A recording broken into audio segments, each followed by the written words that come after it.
د قرباني برېښنا په اونۍ کې لالي مونږ هیواد د قرباني د شبرغان الوان دښتې 1500 کیلو ولټ پروژې چارو پر چټکتیا د ټینګار ناسته وشوه. د افغانستان برېښنا شرکت عمومي اجرایي رئیس ډاکټر عبدالباري عمر په خپل کاري دفتر کې د افغان انویسټ ساختماني شرکت مسؤل ښاغلي شیرباز کمینزاده سره ولیدل او د شبرغان الوان دښتې 1500 کیلو ولټ پروژې چارو او تجهیزاتو چمتو کولو بهیر پر چټکتیا یې ټینګار وکړو. لالي مونږ هیواد د قرباني ډېر رهبری د افغانستان برېښنا شرکت با مسئول شرکت چینی گومیلانگ درباره میترهای هوشمند و مسئول شرکت ترکی 77 درباره پروژه تولید برق بادی هرات دیدار کرد.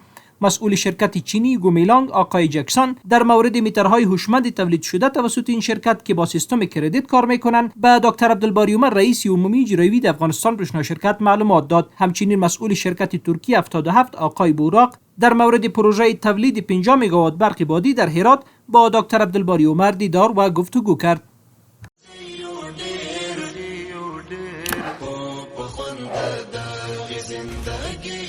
د لوګر محمد اغي ولسوالۍ قومي مخورو سره د افغانستان برېښنا شرکت عمومي اجرایي رئیس ناسته. د افغانستان برېښنا شرکت عمومي اجرایي رئیس ډاکټر عبدالباري عمر په خپل کاري دفتر کې د لوګر ولایت محمد اغي ولسوالۍ قومي مشرانو سره ولیدل او د ځای اوسیدونکو اړوند سیمه او صنعتي پارک ته د برېښنا شبکې غځولو او خدماتو پراختیا په اړه د دوی وړاندیزونه واوریدل.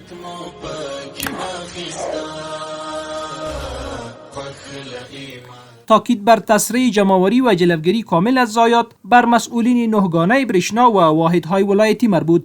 دکتر عبدالباری عمر رئیس عمومی اجرایی د افغانستان برېښنا شرکت در یک کنفرانس ویدیویی با رؤسای حوزه‌های نهگانه برېښنا بر تسریع جمع‌آوری عواید و جلوگیری کامل از ضایعات برق تاکید کرد.